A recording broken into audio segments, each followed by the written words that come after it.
nasihat Syekh Daud kepada pemerintah atau pemimpin pada waktu itu, dan nasihat ini kita panjangkan pula kepada pemimpin di zaman kita. Tatmimul faedah,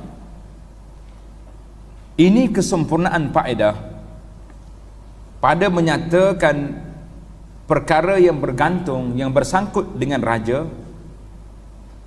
Kalau sebut raja di sini dengan makna pemerintah.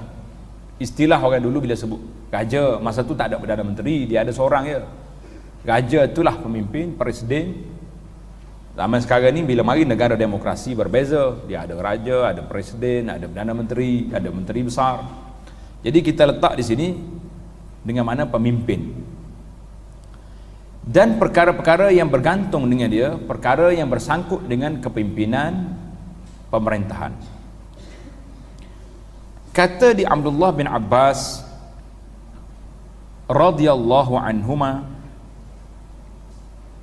hadis ini diangkat kepada Nabi sallallahu alaihi wasallam. Apa dia kata? Waqirus sultan wa ajilluhu fa innahu izzullahi wa zilluhu fil ardi idza kana adla. Maksudnya, muliakan oleh kamu akan sultan, akan pemimpin, dan besarkan kamu akan dia, maka bahawasanya ia satu ketinggian Allah dan bayang-bayangnya di dalam muka bumi ini apabila dia berlaku adil.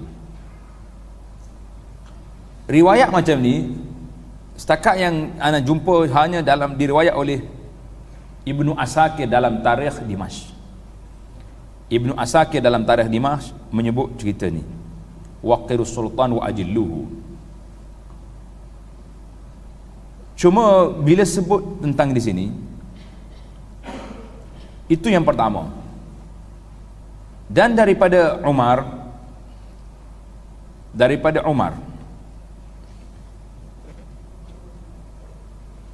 katanya, kataku bagi Rasulullah sallallahu alaihi wasallam,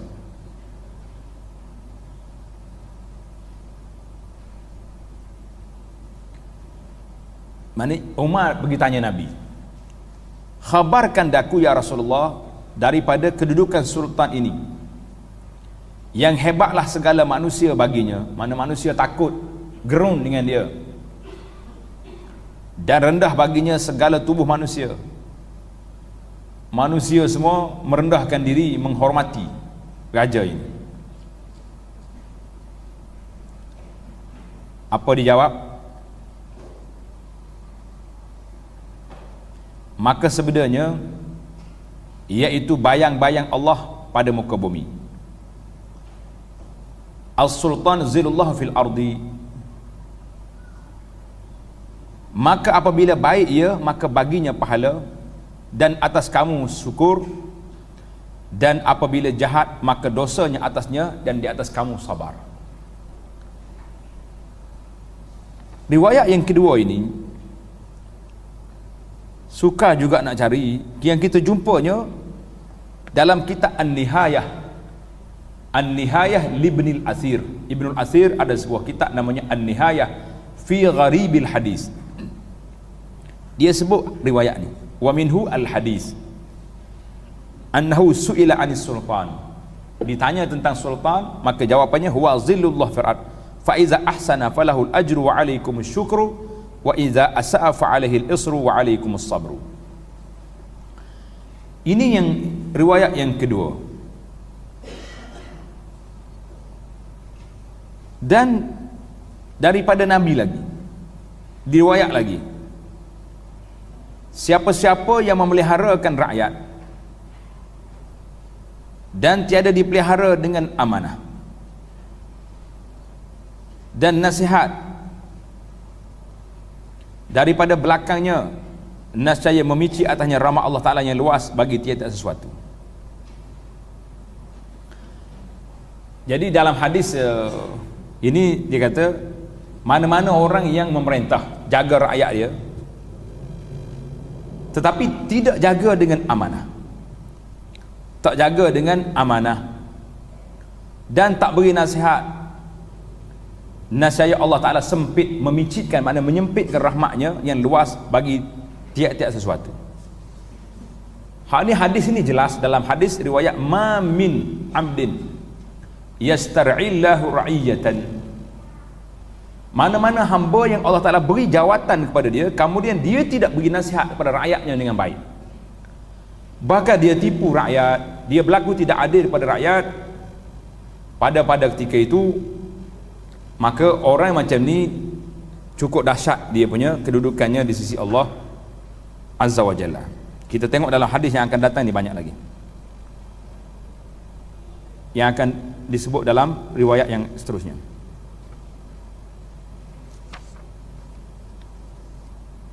Cuma bila sebut di awal tadi tentang apakah makna bayang, kita letaklah hadis ni diterima, ataupun kalau tidak hadis pun asar, sama ada kata-kata Ibnu Abbas ataupun daripada Umar radhiyallahu anhum. Apa makna zillullah fil ard, bayangan Allah? Jadi di sini para ulama mengatakan, di antaranya Imam Nawawi dalam syarah Muslim mengatakan az-zillu huna ibaratun 'anil rahati wan na'im.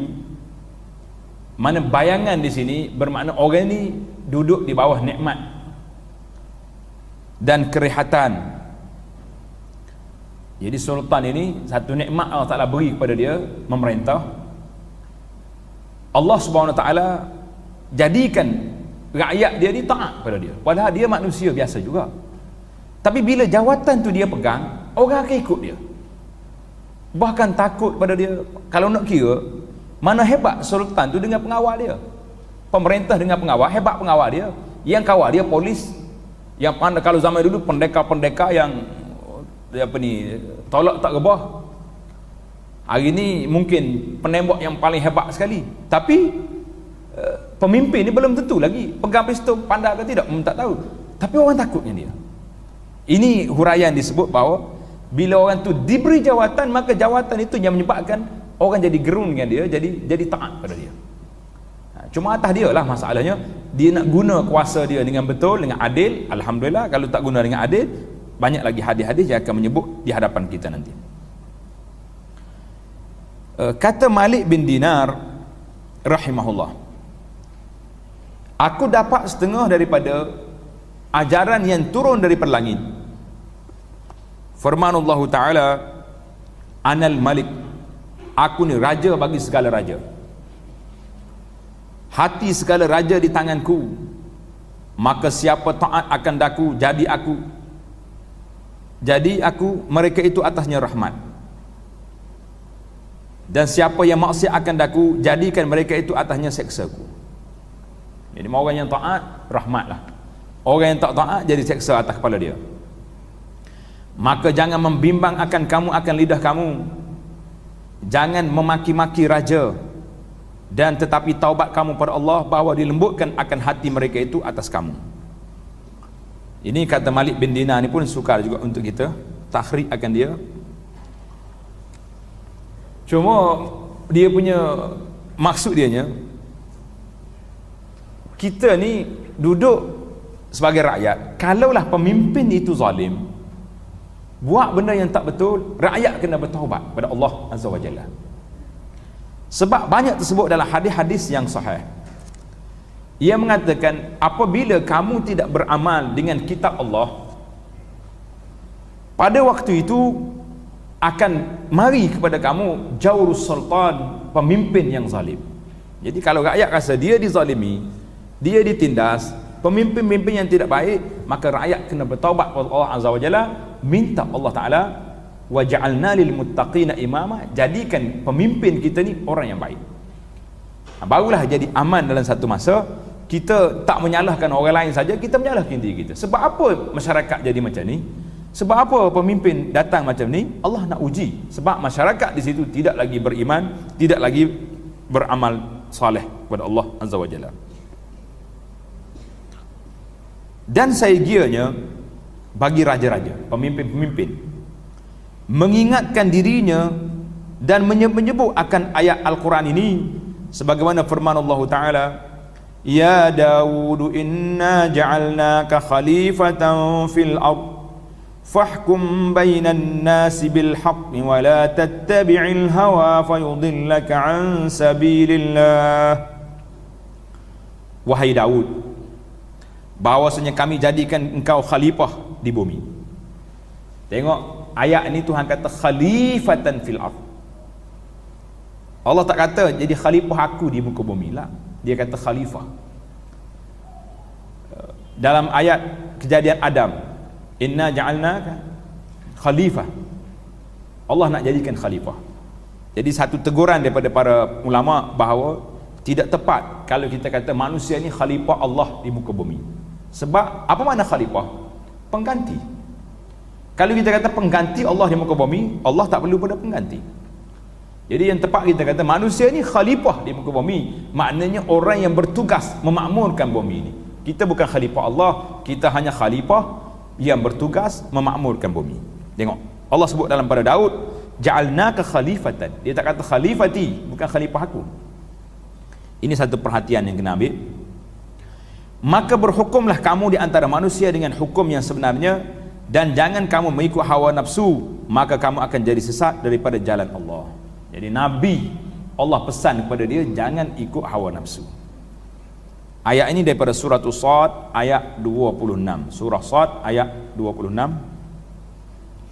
Dan setengah daripada orang yang mengikut hawa nafsu itu, iaitu bahawasanya jika hadir dua orang yang berbantah-bantah atau dua orang yang berkelahi di hadapannya, maka berkendak pada hatinya yang benar itu bagi orang dikasihnya. Ini bila mari dua orang berhukum depan kita, kita nak membela orang yang kita sayang, orang yang kita kasih, maka ketika itu kita dikira sudah mengikut hawa nafsu. Dah kita jadi pemimpin, berlaku adil. Kita jadi pemimpin, tak boleh kita bias ataupun cenderung pada mana-mana. Yang penting jalankan hak yang betul.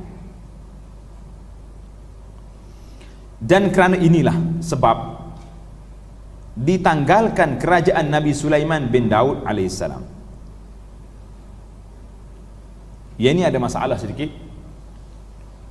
Tulis cerita ini cerita Israiliyat. Bila saya sebut macam ni, ini dari sudut dia panggil komentar terhadap riwayat, bukan komentar kepada penulis kitab. Penulis kitab ni hanya menukilkan di sini. Cuba kita baca, agak janggal di sini. Cerita ditanggalkan, dicabut kerajaan Nabi Sulaiman bin Daud alaihissalam. Dan yang demikian itu bahawasanya beberapa manusia, beberapa orang di kalangan ahli jaradah. Jaradah ni iaitulah isteri, orang kampung isteri kepada Nabi Sulaiman. Nama dia Jaradah. Jadi orang kampung dia mari nak jumpa Sulaiman. Maka Jaradah ini terlebih kasih perempuan keduanya, kasih perempuan. Berhukum mereka itu kepada Nabi Sulaiman serta dengan orang lain. Maka kasih bahawa dimenangkan bagi isi negeri Jaradah sebenarnya, maka menghukumkan bagi mereka itu, maka balakan dia dengan ditanggalkan kerajaannya. Tuan-tuan tulis di sini, ini cerita Israiliyat yang tidak sesuai dengan maqam kedudukan Nabi Allah Sulaiman alaihissalam. Kalau baca dalam Quran, cerita yang kita tak boleh terima bulat-bulat, cerita Nabi Sulaiman, cerita Nabi Daud nak rampas isteri panglima dia, cerita Nabi Yusuf dengan Zulaikha, cerita Iblis dengan Adam, ada asalnya Iblis ada kaki tak ada kaki. Ini semua dia panggil cerita Israiliyat. Dan ini menyentuh ismatul anbiya, menyentuh kehormatan Nabi.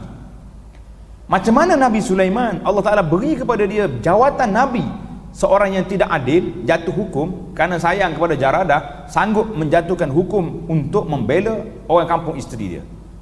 Kita orang biasa ni pun kita tak boleh buat. Kalau kita sebagai seorang hakim, apalagi kita nak cerita kepada Nabi Sulaiman alaihissalam. Tuan-tuan tanda di sini, cerita ini jangan dibawa dalam masyarakat. Kenapa? Kerana dia menyentuh ismatul anbiya, menyentuh kehormatan Nabi Sulaiman alaihissalam. Seolah-olah Sulaiman seorang yang tidak adil sehingga Allah cabut kerajaan dia. Lah. Ini cerita Israiliyat. Tuan-tuan boleh baca cerita Israiliyat ni, saya dah sebut dulu sekali. dalam buku yang dikeluar oleh JAKIM, Jabatan Kemajuan Islam Malaysia, JAKIM. Tajuk dia Israiliyat di dalam kitab-kitab tafsir. Beli buku ni, Israiliyat dalam kitab tafsir, yang diterbitkan oleh JAKIM. Kitab ni memang perlu ada. Cerita-cerita macam ni kita boleh trace lah, boleh check selalu bahawa ini cerita menyentuh kehormatan Nabi Sulaiman AS. Sama juga bila jumpa dengan Nabi Daud nanti. Di mana sahabat kan Nabi Daud, Nabi. Dia tengok panglima dia isteri cantik, dia hantar panglima nak suruh pergi perang, nak suruh mati sebab nak ambil isteri. Subhanallah.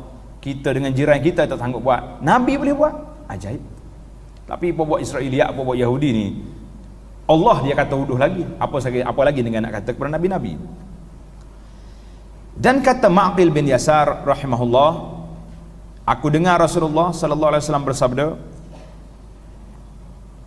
tiada seorang hamba yang diberi memeliharakan rakyatnya, tiada memberi nasihat akan rakyatnya, maka tiada mencium akan bau syurga. Maaf, cerita ni panjang. Cerita Ma'qil bin Yasar ni seorang sahabat radhiyallahu anhu. Daripada Hasan, ceritanya Ubaidillah bin Ziyad, seorang pemimpin yang agak keras sikit, kita nak kata zalim. Ubaidillah bin Ziyad ni kasar, pemimpin. Bila dia tahu Ma'qil bin Yasar radhiyallahu anhu sakit, dia pergi ziarah. Pemimpin ziarah ulama. Kesakitan ini bawa kepada mati. Kata di Ma'qil, tengok, tegas ulama sahabat, inni muhadditsuka hadisan sami'tu min Rasulillah. Ya Ubaidillah, dengar, aku nak bawa kepada satu hadis pada kamu yang aku dengar daripada Nabi sallallahu alaihi wasallam. Nabi bersabda, ma min abdin istar'ahu Allahu ra'iyatan. Ni terjemahannya ada dalam kitab, tuan-tuan.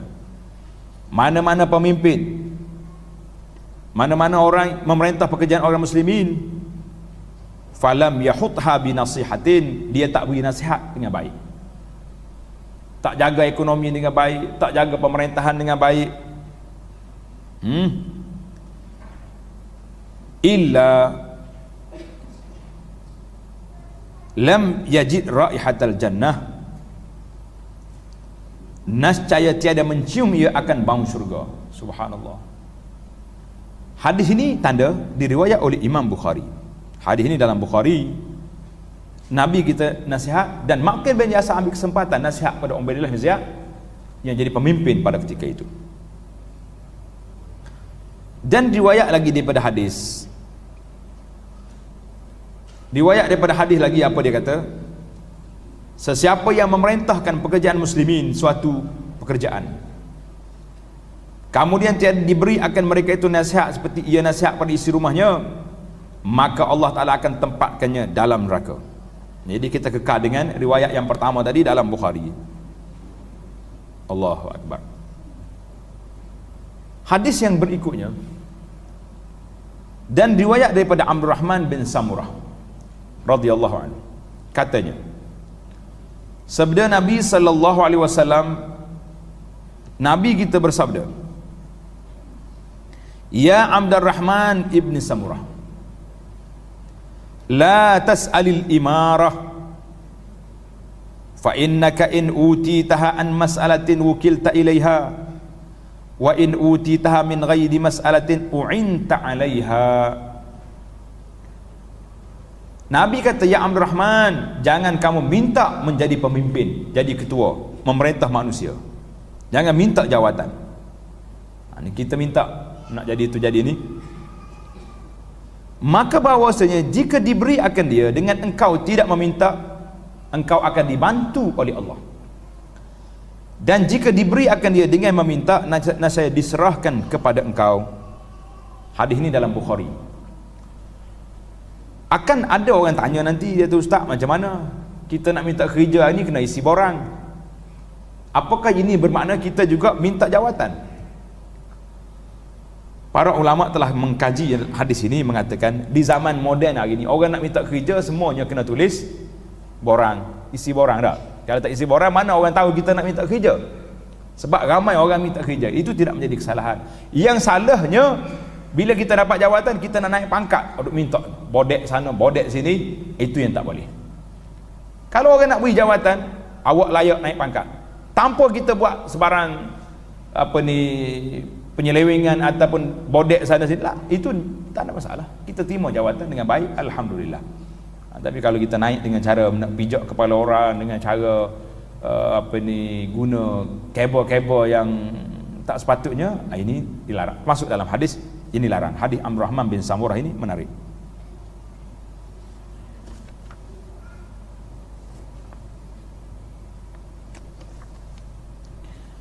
Adapun kelebihan adil, tengok dia, adapun kelebihan adil itu mukaddimah nasihat dia kepada pemimpin.